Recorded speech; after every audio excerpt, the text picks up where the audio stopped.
everybody. I've made my scene here at the disco tonight, so I'm going on to the next disco. Hopefully, I'll see you there.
Hey guys, welcome to the Dave Darren Show. Tonight we have a very special show and a very important show because, as you guys know, or probably some of you know, and thanks for joining the show, by the way, if you're viewing or listening, and if you want to call in and talk to me and my guest, the phone number to call in is 480-236-2111. Again, it's 480-236-2111.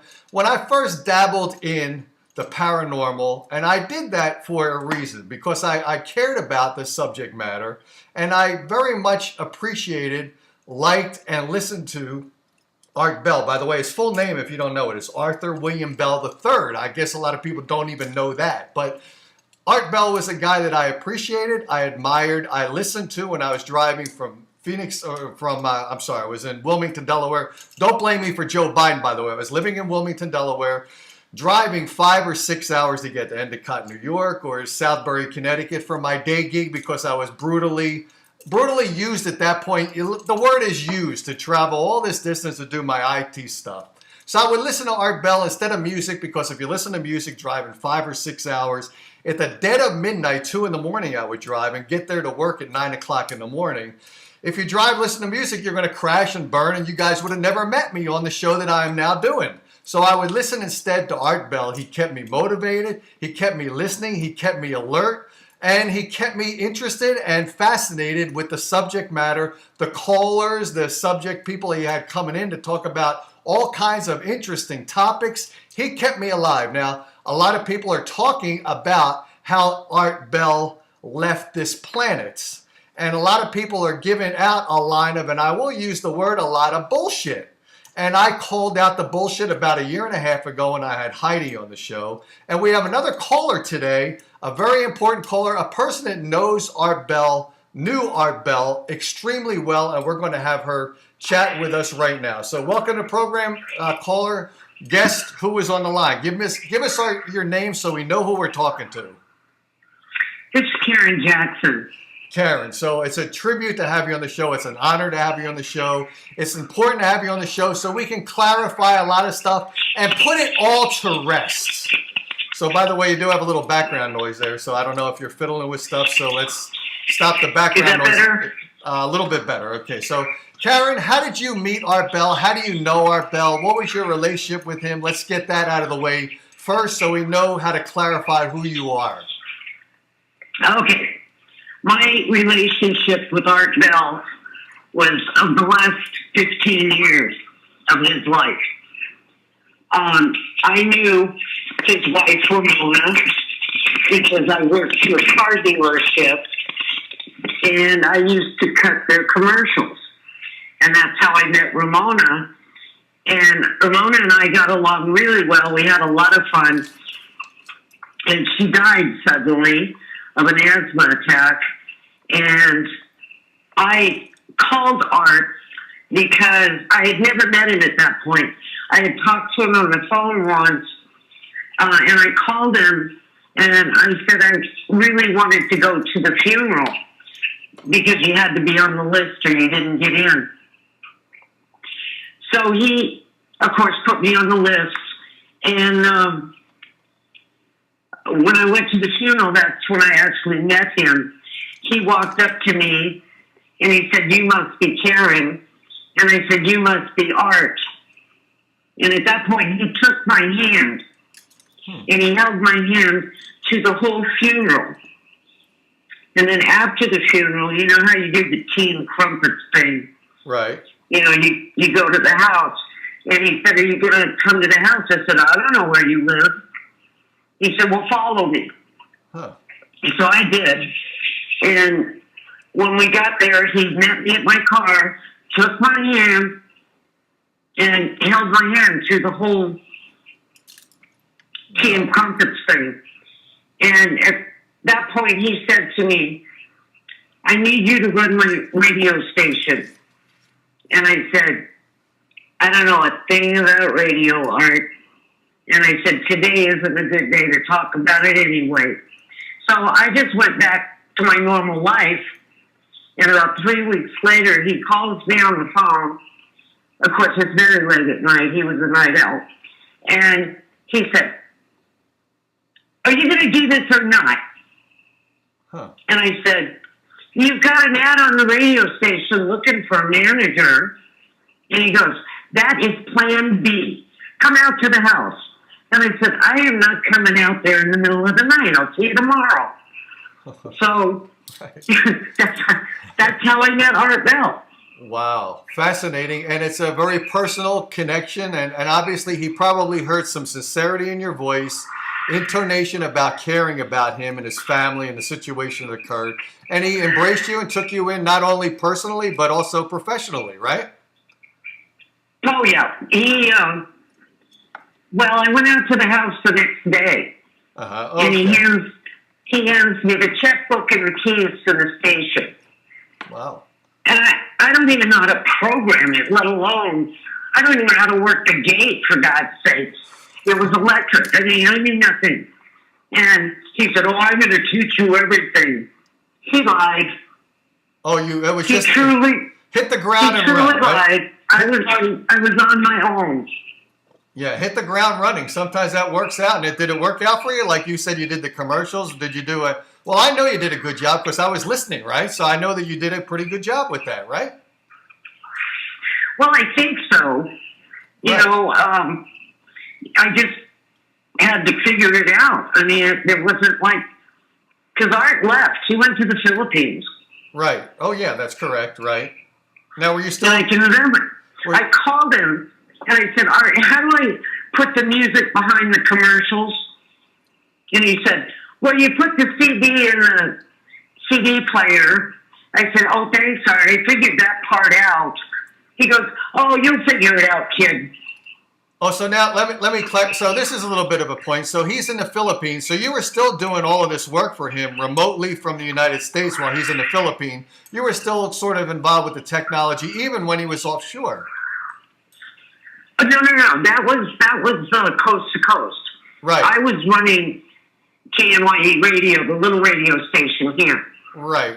Okay. So let's jump to the importance of today's conversation. Now, Art Bell has since passed away. I even had before the show here, I put up his birth and end date of his life. So we're here to talk about how that occurred. Now, Art Bell, at the end of his life, I think you knew him, you knew his health condition.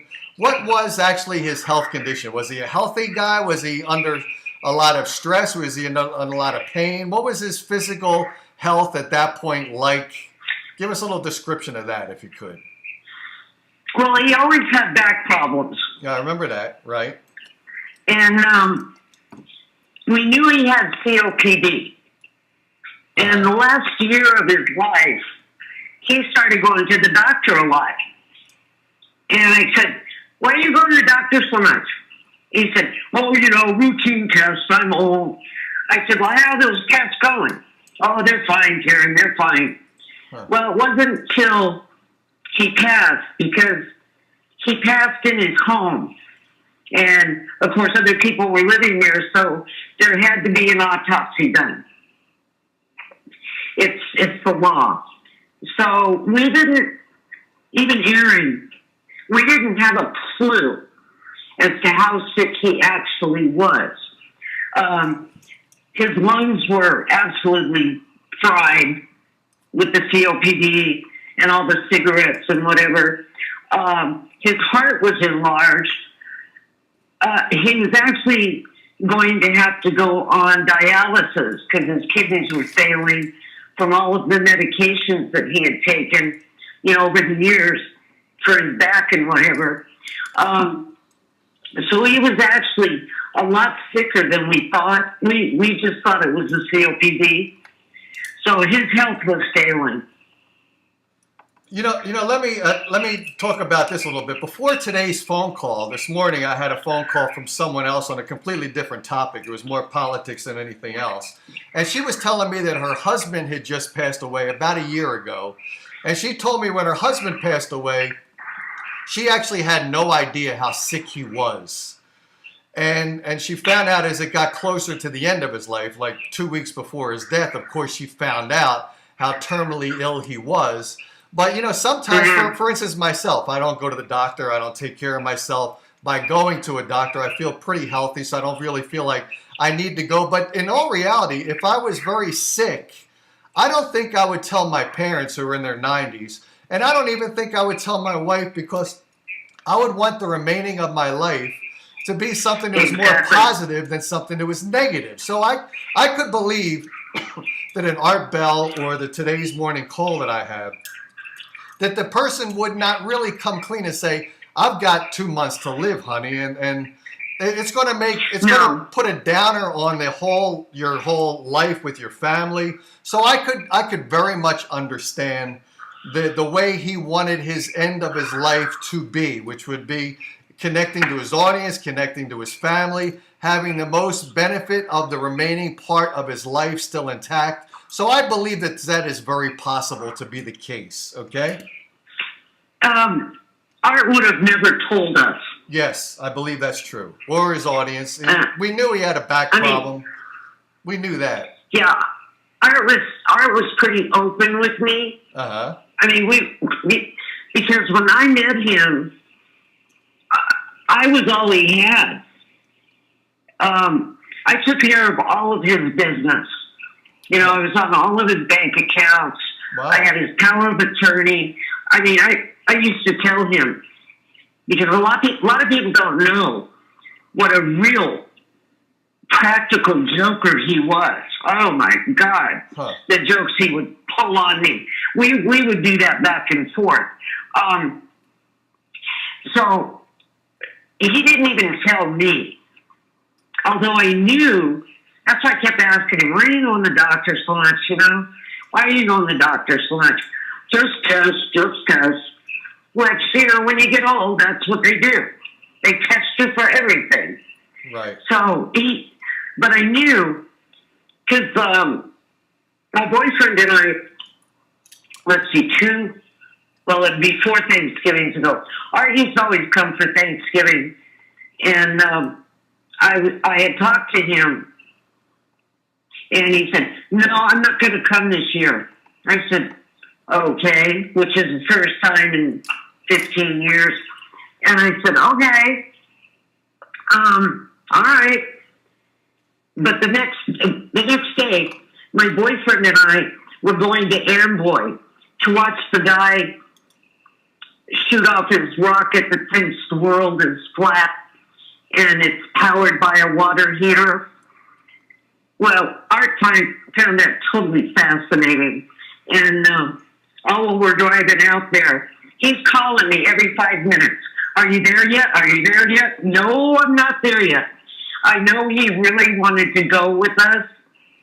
Uh-huh. But that's when it kind of tipped off to me. Art's really not doing very good. I still thought it was just the COPD. Right.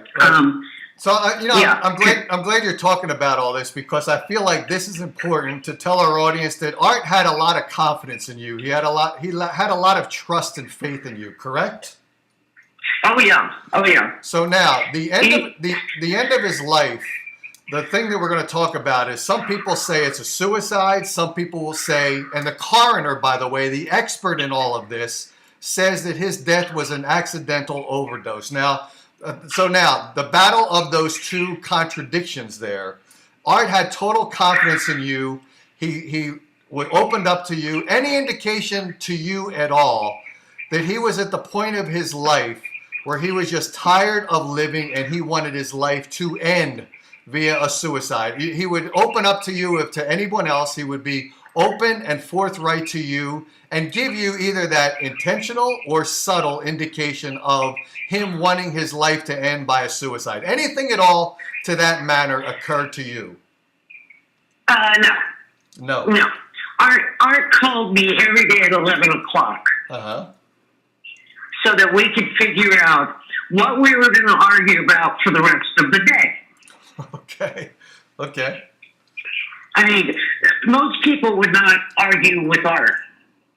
Right. And most people, if they're in a suicide condition, they've kind of given up on their life, which includes being argumentative. A lot of people that are in suicide kind of are secluded, isolated, don't want to have an outward conversation with anyone. So it seems like everything you're saying is not a gentleman or a woman that would be in the forefront of suicide or a desire to commit suicide. Not at all. Oh, no, not at all. They just had the new baby.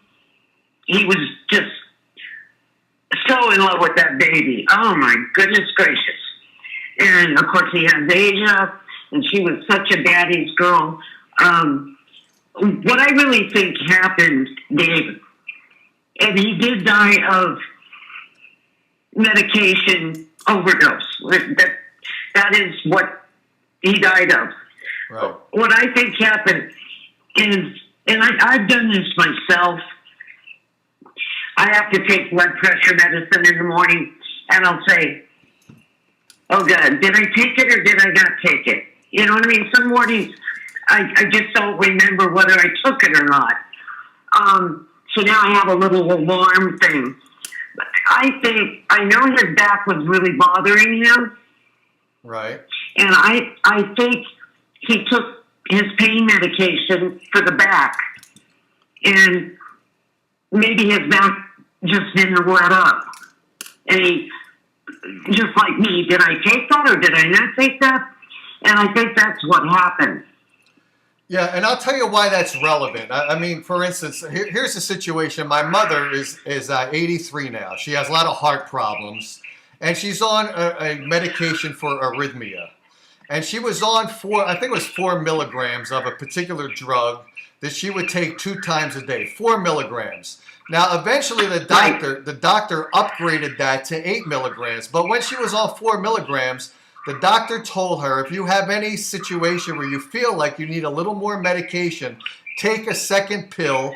You're welcome to do so. So 4 milligram, 1 pill 1 time in the morning, 1 pill at night, 4 milligrams again. But the doctor did say if you need a second pill during either that morning or evening period, take a second pill. Now, the doctor had increased her dosage from 4 milligrams to 8 milligrams, and he did not tell my mother to be sure, don't take a second pill because now you're on 8 milligrams. My mother actually took a second pill, so she took, instead of the 4 milligram pill, doubling up to potentially an 8 milligram pill, which she was told she could do. She was on 8 milligrams and took a second pill, making it 16 milligrams. So she went from 4 milligrams to 16 milligrams, and she had a reaction to that overdose. Oh, yeah. So now there's a situation that could occur when either you forget or you don't follow the doctor's directions, or maybe the doctor's not clear enough, especially to an older person, to make them aware of the risk and make sure that they are focused on the amount of dosage to take, or make sure the spouse is there to help you monitor the dose that you take. So there could be a mistake, in fact. And I say, I really, yeah, there you go. In my heart, I really believe that is what happened. Yes, yes. And that is what we rely on professionals to give us a professional dissection of facts, a dissection of what happened, and an analysis Yep. of what took place. And we do have that. We do have that. We have the coroner's report of what took place. Yep. An accidental overdose of drugs, and you are confirming Yeah. that Art Bell was not in a situation at all with a very young child and a degree of health that was under control. Granted, he was in pain, but he was being controlled by the medicated dosage he was supposed to take. He took it in an incorrect increment, and that was the way he ended his life. Not a suicide, but an accidental drug No. overdose, which is what the coroner said, correct? Correct. Correct. There is no way Art Bell would have committed suicide. Right. What does his family say? What does his family say on this topic? We have you, Karen, on. We had Heidi on about a year and a half ago to talk about this topic. What does his family say? His wife, his family, what do they say? They know it wasn't suicide. Correct. And they would be, I mean, they would be the ones that are in second authority after the coroner's office. They would be the ones that would be most knowledgeable after the family, and you're probably third most important, who would be most knowledgeable All right. at all. let me tell you that Friday, I never go to the station on Fridays, but for some reason I was at the station. And Erin called me. It was about, I don't know, 9:30 or so. And she's crying so hard, and I can't understand what she's telling me. And I told her, take a breath. I can't understand you because she's got such a heavy accent. So she finally got out, Art's not moving. Right. Now, okay, my first thought is, God, are you pulling another one of your damn jokes? Don't do this to your wife. She is not strong. She can't deal with this. So I said, okay, I'm on my way. I locked up the station. In the meantime, I called Fire Chief Scott Lewis, and I said, I'm not sure what's going on, but I need a unit out there. So he sent a unit right away. And I said, no sirens, please, just quiet. So he said, not a problem. Well, I actually beat the unit out there. And I had called a neighbor friend of ours, and I asked her if she'd walk up and be with Erin. I said, I don't know what's going on, so just go stay with her till I get there. So when I get there, I walk in and I said, where is he? And they said he's in the bedroom. And when I went in there, I really thought he was just screwing around. I really did. So I bumped his shoulder, and he just fell over. Wow. And I went, oh. So then I felt for pulse. And there was no pulse, but he was still warm. He hadn't been gone that long. So when the unit got there, I told them, don't hurry, he's gone. I mean, he was gone. But I'm sure they tried to revive him, because that's probably the next process. No matter what you said, they try to revive him, correct? I'm assuming that's the case. Well, I didn't stay in the bedroom with them. I let them just do whatever they were going to do. He was gone at that point. Did they pronounce him dead at that point in the house, or did they pronounce him dead as he was being moved to the facility where they could potentially treat him and maybe bring him back? Or when was he pronounced dead? At the house or afterwards? Do you happen to know? At the house. At the house. At the house. Okay, so he was gone. He was gone, right? Wow. So were there any indication of any bottles of things that he took sitting next to him, or anything like that, where you could? No. No. Okay. No. Did they say that? Oh, go ahead. Go ahead. I think I knew his back had been bothering him all week, because I could tell. I could tell on his 11 o'clock call about how feisty he is in the morning or not.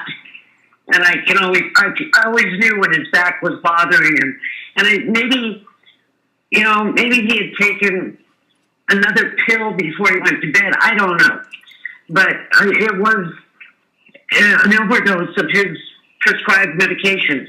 Yeah. How many medications was he on? Do you happen to know that? Was he on 4 bottles of different medications, 2 bottles, 5 bottles? He was on quite a few medications.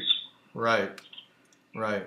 Did he have any trouble manipulating and understanding the dosage he was supposed to take? You knew him for quite a long time. You probably got an inclination that he had a handle on it, or was it confusing? Because like my mother was confused. Yeah, he'd been on those medications for years. For years, yeah. So nothing changed as far as the medications went. It was the same stuff he was on for quite a while. Yeah. But I knew his back was really bad that week. Yeah.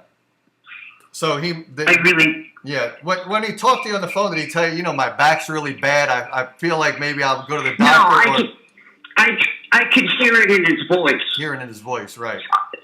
Art really wasn't one to complain about being sick or anything. He really did. If he had a cold, he'd kind of complain about that. But as far as he would, sometimes I'd go over there because I used to go over for coffee on Friday afternoons, and I could tell by how he was walking. Because when his back was bad, he'd be kind of hunched over. Sure. But, yeah. Wow. And, he was a fun guy to know. Oh, I'm sure. I have no doubt whatsoever. And he was a fun guy up until the end. Even when he was in pain, he kind of still was a fun guy. We're still doing so he's still active. And so now I'm curious, and this is kind of irrelevant to the point we're talking about, but from the time that he had died in the home and pronounced dead, do they know the duration of time between when he took the overdose of drugs to the amount of time that he was still alive before he died? Was it instantaneous? Was it like 2 hours later where he might have fallen asleep? Any idea on that? No, no, actually not. No. Nobody ever said. I mean, he died in his sleep. He went very peaceful. Yeah, so we don't know if he took the pills, then kind of relaxed, because maybe the pills relaxed, and probably the pain that he had throughout the day, finally having the pain leave his body, he was more relaxed, could sleep, could relax a bit, and he died in his sleep. So we don't know if it's 2 hours after he took the medication or 3 hours or 1 hour. We don't know quite that. Not a clue. Okay. Not a clue.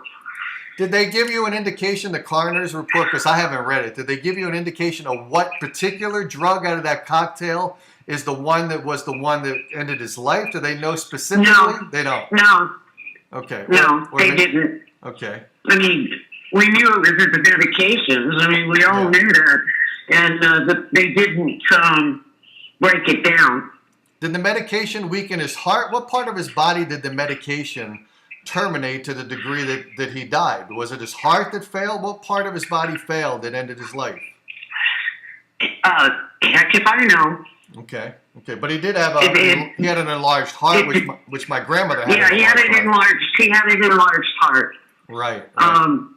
His liver was shutting down again. It was from all the medications for all those years.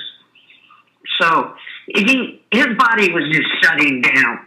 Right. So now there's another situation I've heard, and I've heard this rumor, and I'm going to call it a rumor because at the point where I heard all of this being the case, I actually asked for physical proof of this rumor, and the rumor is a suicide note. What do you know about a suicide note or the fictitious or the fictitious products? What do you know about? I know where that came from. Oh, okay. Where did it come from? Heather. Okay. Heather Wade. Okay. She put it on her show, which I find really amusing. Number one, she was not there when Art died. Number two, she didn't even attend his funeral. And number three, if there had been a suicide note, Aaron and I would have found it. The only thing that we found, handwritten by Art, was attached to, he stapled it to his will. And it was handwritten, And what it said at the top was, things for Karen to do. And I said, even when he's dead, he's giving me things to do? And that was just typical things to do for a regular day. Is Yeah. that correct? That was nothing unusual. Yeah. That was nothing unusual No. at all. Like saying, Karen, No. here's what to do because it's No, not at all. Yeah. You know, he wanted me, he said, it didn't say, now that I'm dead, it just said, when I die, things for Karen to do. Sell the motorhome, sell the Firebird. He had a whole list of things he wanted me to do. Right, right. Okay. And from the time he married Erin, every time we talked on the phone, he'd say, Karen, if something happens to me, you'll take care of my family, right? I said, that's a given, Art. You don't even have to say it. So it was not odd for him to leave me things to do for Karen. I mean, that's just what he would do. Now, is that what is interpreted as the suicide note, where someone has seen that and took it as the end will and testament of the person on their last day of their life? Is that what's being misinterpreted here? No, because Heather never saw that. Never saw that, right? Now, She never saw that. Now, I think No. is she claiming that she saw it? Because I remember someone saying, and this is hearsay again, did she claim that she saw the note? I think there's a claim that she said she saw a suicide note. Is that correct? She claims that she's seen one. Yes, she does. Okay, and I think I asked somebody, I think I asked Heidi this question. I'm pretty sure I asked her this question. I'll ask you this question as well. So, absent a suicide note, absent of that physical proof, you know, when you go to court and you produce evidence, that evidence is presented as a factual document to validate what Correct. you're saying to be true. Without that factual Correct. document, without a piece of paper to allude that to be fact, it is actually not admissible in court because it's a verbal hearsay document which doesn't exist for a physical piece of evidence to be presented, to be identified, analyze the handwriting, analyze the final signature. There is no way to validate a document which has not been presented to myself or anybody else. It doesn't exist. It doesn't exist.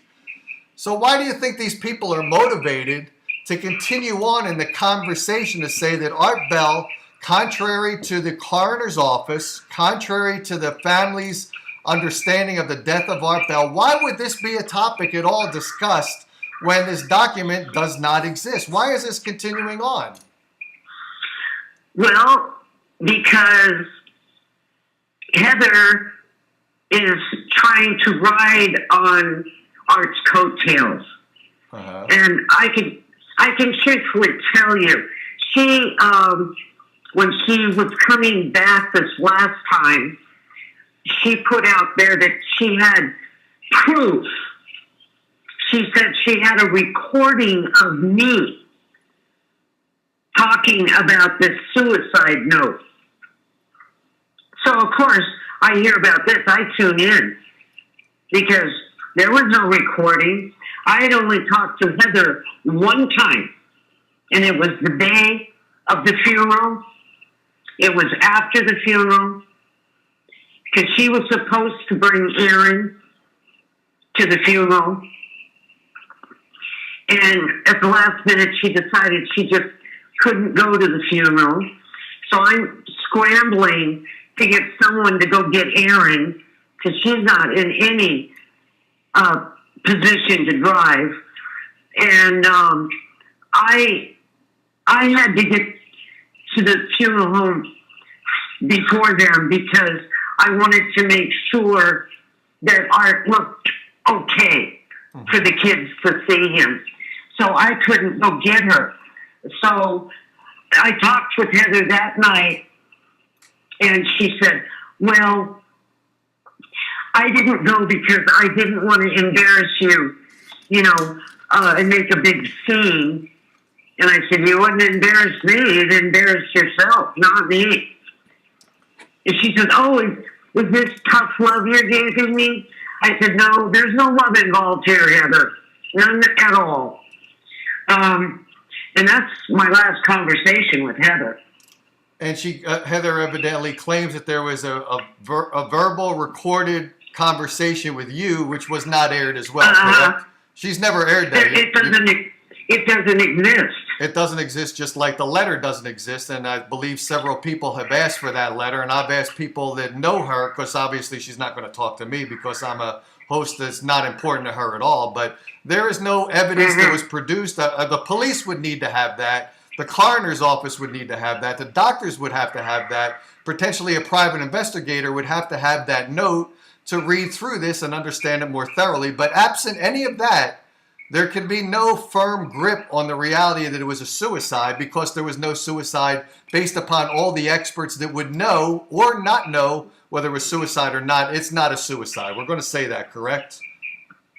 That is correct. Okay, the children and the wife of Art, you spoke to them at the funeral, correct? I speak with them quite often. And still quite often. Now, do you have any feeling, for instance, one of the things, I think if I was about ready to die, and if I had, like I said, if I was at the end of my life, I believe I would probably try to make the life with my wife as upbeat as possible. I don't think I would actually tell her whether that's correct or not. I don't think I would. But if I had children, it would be a little bit harder, because I'm leaving some young children alone. So at that point, if I had children, I might open up to my wife and children, because I want them protected upon my absence. Any indication from their children at all that there was anything at all that their father had acted a little strange, said to his children, you know, when I leave here, I want this? Nothing at all, correct? No. Yeah. Other than take care of my family. Right, which is... But he said that to me. He said that to me all the time. Yeah. I mean, all the time. The guy was protective of his family that he loved and wanted protected. Just at the interval, when you get to a certain age, like my parents now. I said my mother is 83, my father's 90. Right now, my parents had made me an executor of their estate. I'm on their bank account.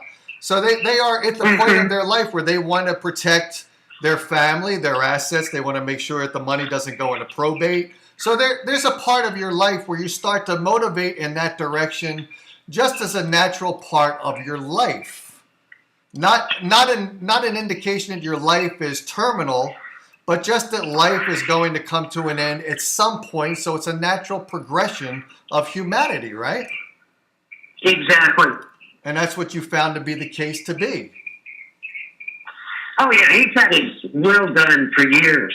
Yeah. You know, just like me, my will has been done for years. Right. Now I'm going to read one of the comments here. This person I know says, and he typed in the chat here, and I want you to protest this and talk against it. He says in the chat, he says, Karen finally admits there was a suicide note. You did not admit that there was a suicide note. I did not. I said it does not exist. It does not exist. I don't know why this individual does not hear the words spoken by you and types in something that's not factual. And here's where things get hairy, and here's where people misunderstand, because I think they intentionally want to misunderstand for drama or whatever the purpose is. They want.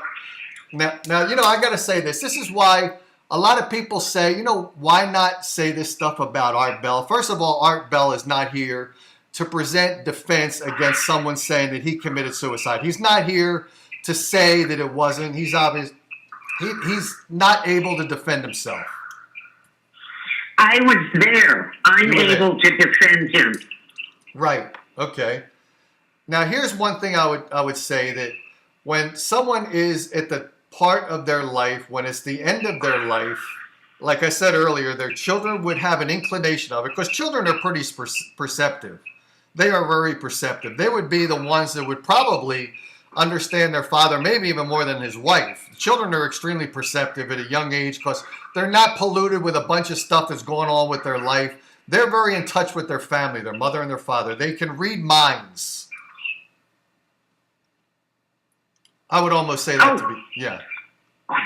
I thought I lost you. No. And this is what I've said this before, and let me say this. A lot of people say that we're going to talk about Art Bell. We're going to try to make a determination, drama, whatever the aspect is, and what damage does it do to Art Bell? But I will say this: Art Bell has a legacy. He's an important part of a lot of people's history, a lot of people's lives, a lot of people driving down the road. A lot of people cared about what they know art to be. There are some religious fanatics, and I know this from being Roman Catholic, the true hardcore Roman Catholics are taught at a young age that suicide is a sin. So when you make a dramatic topic out of something that is not true, and you say something that is not true and not proven and disproven by family members, yourself, the coroner's office, and you're saying it's a suicide, it damages the legacy of Art Bell to either a minimum or to a maximum of those people that are Roman Catholic who believe suicide is a sin. They may then think, I listened to Art Bell all these years. I'm listening to the reruns of his show. Art Bell, from the Roman Catholic perspective, if he committed suicide, I'm not going to listen to him anymore. I'm not going to respect him. He's a damaged individual because of this fake, dramatic fairy tale of a situation is told about Art Bell. So it is damaging to Art Bell. So I want to make that point. Well, I want to make another point. Sure. You have no idea what that has done to the family. I was going to bring that up next. So what has it done to the family? Tell us about that. I want to know about it, and it should be clearly identified. Well, it hurts them. Yes. I mean, his daughter is of an age now where, she's a teenager, and when this was all going on, it hurt her. I can't even explain the pain that family was going through. I mean, they were just devastated, and they just couldn't even mourn in peace. Yeah. And they still can't mourn because, well, maybe they are still mourning because when you hear this thing about their loving father, they're repeating the mourning process because they're told fictitious parts of their father's life. So it's a continual damaging effect. Now, why is the family not suing Heather Wade? And if someone's saying this and it's not true and it's proven by the coroner's office not to be true, why isn't there not like a cease and desist on this? Why, any reason for this? Do they just figure that why go back into that aspect of all of this? Erin has 2 kids to raise. Right.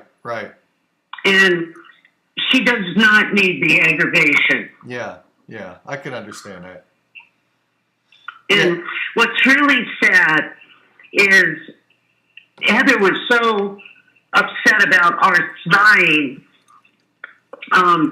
Erin would cook her dinner, would pick up groceries for her, and to have Heather turn around and do what she's done to that family, it's just, I can't even describe how bad that has been. Right. And why not leave it alone? I mean, it's been when is the last time, do you happen to know when the last time she brought this topic up was? Is it something that's going on continually? Is it rather recent? Is it a year ago that it was brought up? I don't listen to her show. Right. I really don't. I tuned in the one night when she supposedly had this tape of me that she was going to play. I was really curious about that one. Sure. But I don't listen to her show.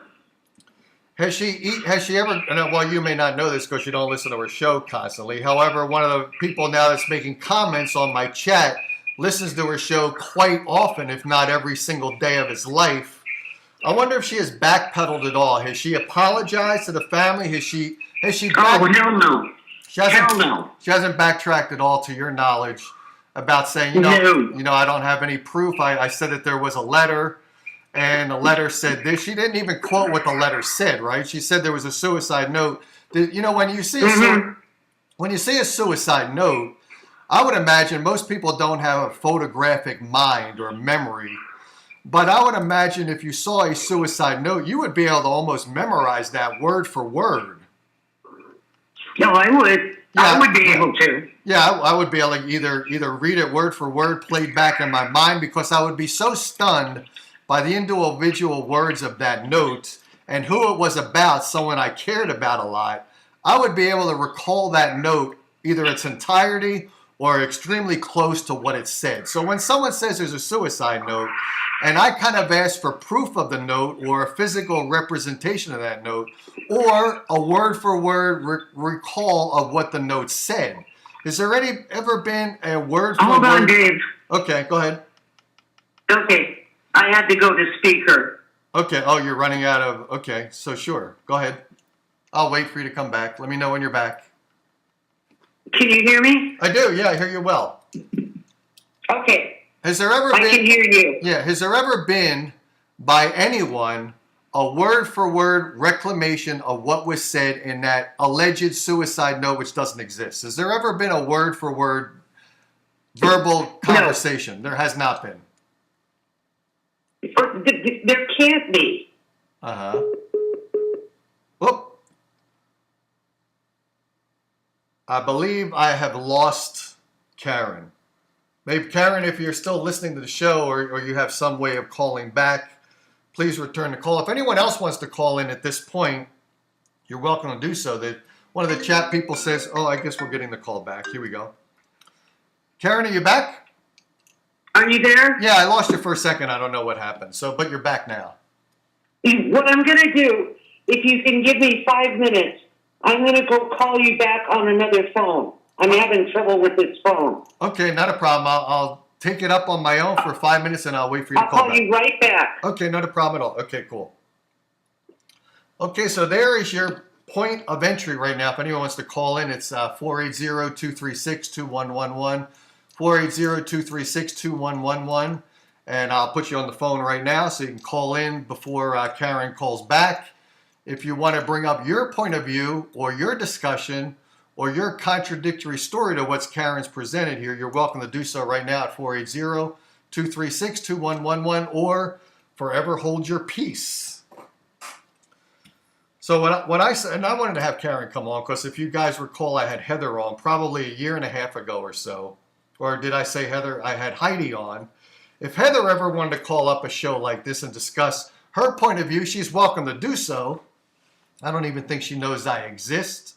Who knows if she does or not. But if anyone wants to call right now, now's your chance to do so. I wanted to bring up this topic because I think there needs to be a finality. Karen actually very recently heard the show I did with Heidi. So she called me about a week ago to tell me her perspective, her understanding. And I told her, I said, if you feel comfortable enough, why not come on the show and talk about this situation? And maybe we can put a final ending so that we can end the drama and any of the misinterpretation of this story and anything that's been misunderstood along the lines, whether it be a year ago, year and a half ago, at the time of Art Bell's death, or what they've heard on other shows. And I just decided to bring it up, and especially because I know that there's a good potential for people to take drugs in wrong, unprescribed medical taking of their drugs. And I told you my mother had done it. And so I have a point of reference where I know that my mother had a suffering from medications that she took at the unprescribed amount by total accident. I have no feeling at all that my mother's trying to commit suicide. But my mother had a reaction to the drug. She was rushed to the hospital. And she was also rushed to the hospital about 5 years ago when she took penicillin that she didn't know she was even allergic to penicillin.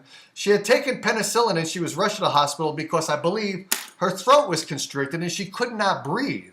So when people take drugs, whether they take them for a first time and have an allergic reaction to them, which I don't have no idea why she wasn't tested first before they gave her penicillin, or maybe I think she said that she was not allergic to penicillin, but she developed an allergy to penicillin. See, things can change throughout your life as well. We don't know if Art Bell had this reaction to the drugs that he was taking at the proper amount, but over the course of these years of taking it, his immunity to that drug broke down because he's taken a lot of drugs. We really don't know if his immunity to a drug became critical, so he became more and more sensitive over time to the drugs he was taking. Karen's calling back now. Let's get her back on here. Karen, welcome back to the show. I got you on now, I think. I know, I'm having a heck of a time with this phone. Okay, well, you're I back. apologize. Okay, you know, I brought something up. Like I said, my mother had suffered from taking a wrong dosage of drugs. You know, another thing that could occur is, and I spoke about this, I forgot this situation, but about 5 years ago, my mother had taken penicillin, and she was actually rushed to the hospital because she couldn't breathe. I believe my father said she actually fainted. They rushed her to the hospital. She couldn't breathe. Obviously, she survived, but it was discovered that she was allergic to penicillin. And I remember now, I didn't remember when I talked about this a second ago, but I remembered I asked my mother, I said, well, were you always allergic to penicillin? And she said, no, not at all. I developed an allergy to penicillin. I live in Arizona. A lot of people in Arizona say if you don't come here with an allergy, eventually you'll develop an allergy to the vegetation in Arizona. Eventually you're going to develop an allergy, and it's true.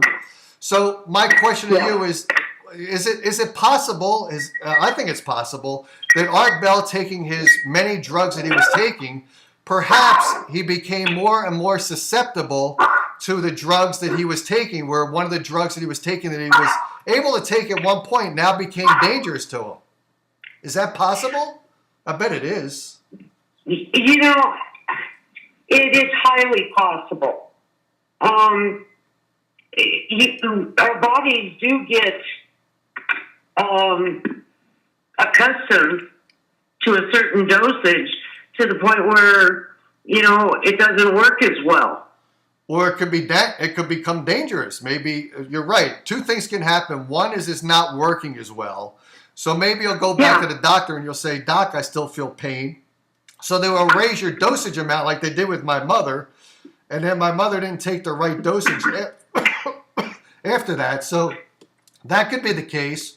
Or the other case could be that you're getting more and more dangerous as you're taking this drug because your body now is fighting off the drug. So there's going to be a battle between what your body was used to, and as you age and take it continuously, your body maybe will start fighting that drug, and you'll start to have a reaction to the drug that you've been taking all along.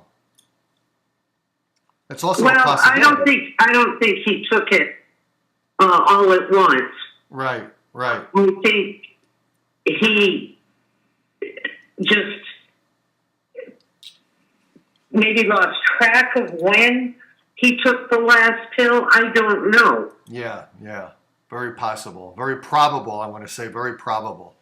It's hard. Yeah. When you take that many, it's hard to keep track of it. I know now they have little pill bottles where you can put the dosage amounts in them with the time on them. So I know that they try to do that. They probably have locking mechanisms now where you can probably program it and the pill won't come out until it's time for you to take it. I bet they've got that out there somewhere. In fact, I could probably create that with my 3D printing that I do. Maybe I should come up with that and patent it. Where it's a computerized distribution of your drugs that you have in your pocket, and the pill bottle won't open up until it's actually the physical time for you to take that medicine. I should develop that. There's a thing for Dave's to-do list. Yeah, I just think he was in so much pain. Right. That, you know, he probably said, I guess I didn't take my pain pill. I don't know. Yeah, could be. Yeah. Well, Karen, you've been a great caller, so let's summarize. Do you have any final summary of this that you'd like to bring out to our audience? Any final words or say-so on this? I can tell you Art is around. He's around in spirit. Yeah, his spirit's around. Sometimes the baby, well, he's not a baby anymore. You know, he's 3 years old. But sometimes he will sit up in his bed and say, Dada. Huh. And the cats will go to this one corner and they'll just stand there. It's very strange. And then Art and I fought over a penny for at least 7, 8 years. I don't know. Ever since he's passed, it's like if if something's going on in my life, I always talk to Art. I talk to Art. I started finding pennies. The day of the funeral, I found a penny in my shower. I gave Aaron a birthday party dinner, and the next day I actually found a penny in the water reservoir of the coffee pot. I had bought this picture frame that had all these picture places in it, and I had it sitting on the counter because I was trying to figure out what I was going to put in there. I get up one morning, there's a penny in one of the picture frames of this group. So I said, oh, okay, all right, you want me to put one of you in there? All right, you got it. Anytime there's something major going on, I will find a penny. Wow, wow. You know what? There is a perception that people have and that animals have. And I'll tell you something that happened to me recently. I drive a Jeep. It's my daily driver. I'm driving my Jeep, and of course in the Jeep I've got our dog that we're taking to the park and all that.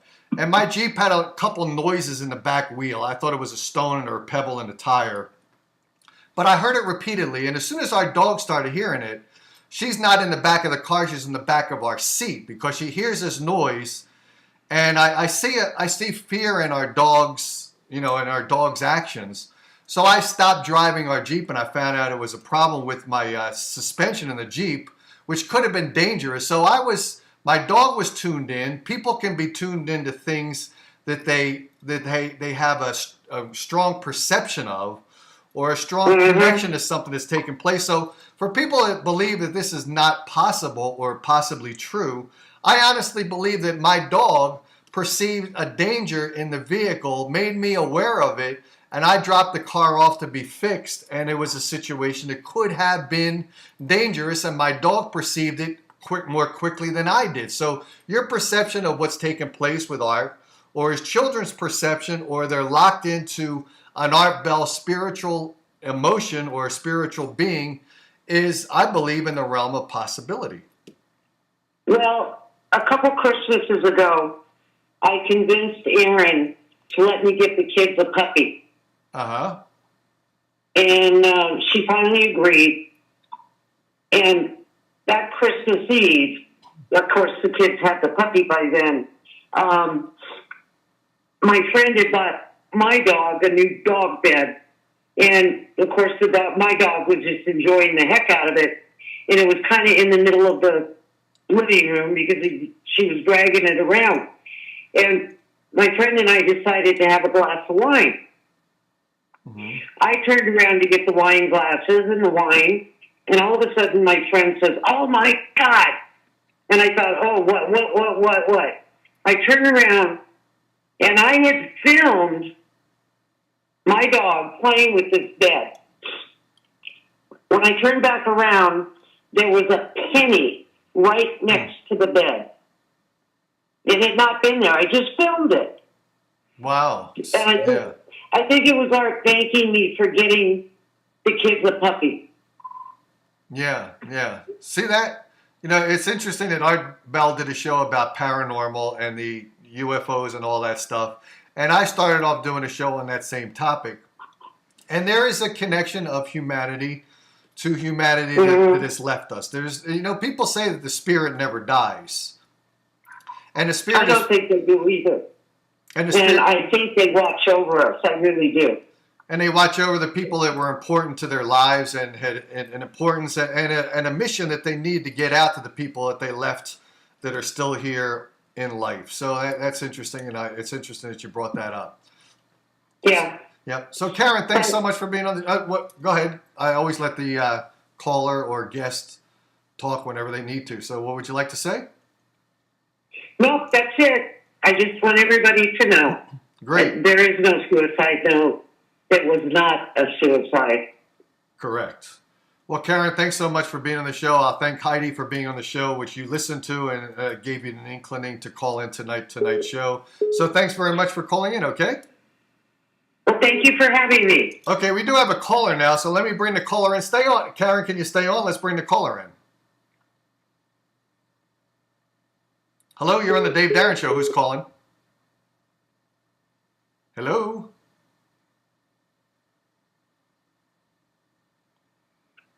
Hello? Are you there? Yeah, I must have lost that caller or they hung up or something happened. Okay, so I don't know what happened. So Karen, again, thanks for calling in, okay? I'm here. Oh, okay. Well, Karen, I'm going to end the show now, so thanks so much for calling in, okay, Karen? Okay. Thank you. Okay. Bye-bye. Okay, bye-bye. Well, perhaps we do have it. No, it says call failed. I'm not sure what happened there. Call ended, call failed. I'm not sure. Call back again if you choose to.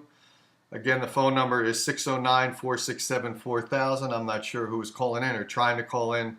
If you'd like to call back, you can have the last word on today's Dave Darren Show, talking about Art Bell, the memory of Art Bell, and the correct memory to have of Art Bell, and the correct understanding of how Art Bell had left us and left a great radio program and a legacy behind that we would like to have remained untarnished and true to the facts that are given to us by the coroner's report, the family's understanding, and we do have a call here. So let's see. It's the third time I'm trying to get this call in. Let's see. Hello, this is Dave Darren on the Dave Darren Show. Who's calling in? Is Karen still on? No, unfortunately, she had hung up, but you can get the last word in or talk about the situation we were talking about. What would you like to talk? If Karen's still listening in and you have a question for Karen, maybe she'll call back. But what would you like to say? This is Bernadette. How are you, Dave? Hey, Bernadette. Hey, how are you? Good. I just always wondered if her and Art were such good friends, and I'm sure they were, why when Heather Wade took over the Art Bell show or the Midnight in the Desert, why'd she take that off of her station? I found that weird, because if that was my best friend, I'd be mad that she would take a show that I'm promoting and, take it off her station. I just thought that was weird. Oh, so I didn't know what took place. Heather Wade moved it off of, what was it, KNYE? No, I don't think she did. Is what I was asked. My understanding was Karen had taken it off of KYNE. And I didn't understand why, if her and Art were such good friends, why she would do that to him, because he was still promoting her, even though he wasn't doing the show anymore. Yeah, well, if Karen wants to call back, maybe she can answer that question, or maybe I can call her up later and get an answer to it. But it's a curious question. Maybe what took place is, I don't know if she was doing shows and she brought that. Oh, I think she's calling back now. Let's get her on here, if it's her calling back. Let me see. Hold on. Hello, this is Dave Darren. Who's on the call? Yeah, hey there, Dave. This is David Rubini. How are you, sir? Oh, pretty good. What's going on? Well, I just What? step away from here. I could basically respond to that last caller. I just thought I would impulsively call just to add to it. But basically, the last time I spoke with Karen was on Christmas, and I was trying to, see if I could get Dark Matter back on because I helped get Keith the money for Dark Matter, and I'm right now in a legal battle to take Dark Matter back. So I just thought it would be appropriate if I called. But Karen's awesome. I love her. As far as Heather goes, I basically brought her back. I don't know if you remember, but against Aaron's wishes and against Keith's wishes, I brought her back because I thought, she's Art's girl. Let's see, what she can do. She couldn't handle it, and she ruined it. And so she will never come back to Dark Matter. And these people that have it now, it's a long story. Maybe we'll talk about it, but it's gross. It does not help the legacy, the heritage, the tradition. Yeah. And I spoke with Heather for 3 hours. If you want to play it, I can email it to you now. Oh, yeah. I'll just tell you a little bit about her character. For 3 hours, we had a love fest talking about, her and Dark Matter. And then she changes her mind because she's a liar, apparently, and doesn't have a good heart. And she's not a fibber. She's literally a liar. Everything in this 13-minute clip was a lie. Everything that I said, she twisted into a lie. So my point is this: you cannot take what Heather says at face value. She politically or selfishly has weird agendas, and she's not an honest person. So I love what you have shared with Karen, and basically what I'm saying is I know firsthand that Heather is a bold-faced liar, and God bless you. Rest in peace, Art Bell, and have a nice night, Karen. Okay, Talk cheers. to you later, David. Okay, take care. We had another caller. Maybe the caller will call back. I believe it's Miller. He can call back as well. So that was an interesting call, and there we go with a different perspective of who Heather Wade was. So let's try to take some more calls. If anyone wants to call back, let's try to get Miller back on because he called up a second ago. Let's give him time to ring the bell again because he's someone who's rather outspoken on this topic. So let's give him an opportunity because I try to give other people opportunities to talk on my show more than I talk on my own show. So I appreciate the callers that call in. Let's see if we can get him back. Maybe I'll call him. I'll tell you what, I'll speed up the process. And now we're getting some of the trolls coming in here. Where is Art Bell at? From a Dr. Peter Butt. So why would you try to talk to me in this manner? It doesn't make any sense. So let's see if I can get the caller back in here. You know, it's funny, trolls try to disrupt my show, but I'm undisruptible. If you know me from any perspective, you know I can't be screwed with. It doesn't work.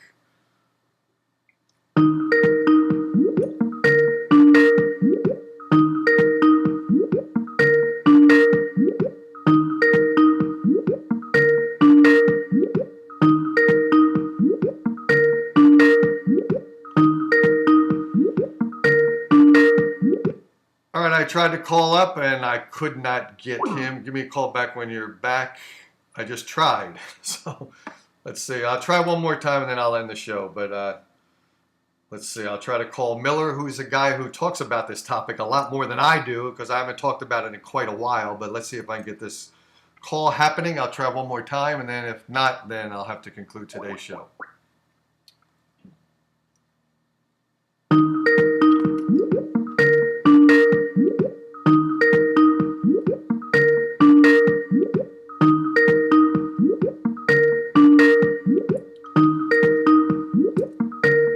Okay, so that's not happening. So I appreciate everyone who's tuned in tonight. If you find this show to be useful, interesting, or a perspective that you think needs to be shown out there, please share today's show. You probably know the link because you're chatting right now or you've listened to the show, so you're participating in it. If you have anything to say, you can call now if you chose to. I can leave the line open for a couple minutes. The bottom line is here, I believe that everyone has the potential of overdosing on their drugs. Accidentally, I even gave you a couple of perspectives that my mother did so not too long ago, and she did so earlier with penicillin. So there is a potential for a probability, not even a possibility, a probability. Let's take this right now. Hello, this is Dave. You know, it's funny, I get this caller, Miller, who does not know how to use Skype properly. Every time I try to connect with him or he tries to connect with me on Skype, it doesn't work. I'm not sure what's going on with this. Miller, you there? You know, why don't you call the phone number? Because right now you're on Skype and you got your shirt off. So if you're trying to have an intelligent conversation with me, what are you, in the bathtub with beer around you? So, you know, I'm trying to have an intelligent conversation here, you're beard up and you're with your belly showing there and you're calling on Skype where you're not plugged into my... Oh, come on. I'm not showing my belly. So, come on. And it's my Friday. That's my drinking night. Yeah, but right, it's your drinking night. So I'm not drinking with you. So why don't you call the phone number? Why do you never call my phone? I can't give away my phone. You know that. I got another phone call right now. Let me take the phone call because the audio is better, Miller. I'm sorry, you got to call the phone, okay? Art Bell would hang up on you too, so I got to do that. It's Dave Darren on the Dave Darren Show. Who's calling in? Hello? Is anyone there? Hi, this is David. Yeah, this is Dave. What's going on? Hi, this is Alex. I am from a local real estate team. I'm just calling to ask whether you're thinking of selling your property within 2 years. So this is right now I'm doing a show about paranormal topics and you're calling about trying to buy my home. So my home is actually haunted. That's why I'm doing a show about paranormal. Would you have any trouble buying a home that's haunted by ghosts? and just simply say no. What's that? Hard to do that. You would do that. So there's no problem at all. Like, I tell you what happened. I'm part Italian. So the Italian part of my family actually... What I was telling you is it's just simple to say no. No. So no one would buy my haunted house with my relatives that committed... Actually, in the backyard, we put a pool in because what we did is when my Italian family mafia members... It's just easy to say no. So yeah, it's just yeah. simple. That's too bad because I'd like to sell the house and I know the dead bodies in the backyard are a deterrent. That's too bad. Okay, well, thanks for the call from a real estate company trying to buy my home. I thought it was a prank call. So I'm good with prank calling. I guess that person came in as a scam anyway. I block people as scam callers. Give me a call back when you're ready. Miller, if you like to call now, 480-236-2111. And I will take your call because it will come over my PA. If you would prefer not to do the call by dialing my phone number, what are you fearful that I'm going to prank call you all the time? I don't understand the fear of dialing my phone. You'll dial me on Skype, but you won't call my phone, so I can't plug into the audio. I'm not going to have a call come in that can't be heard. So I guess tonight's show's finished. We had a great topic tonight. I got to thank Karen for calling in. And we talked about dark matter rather quickly there. So thanks for joining the show. I don't do shows all that often. Should I do shows more often? Do I have the ability to do shows more often? Do I have time to do the shows more often? Do I have the energy to do the shows more often? I don't know. So we'll talk to you guys later. Thanks for joining the show. Here is the closer of the show, which happened to be the opening teaser. So thanks, guys, for joining today's show.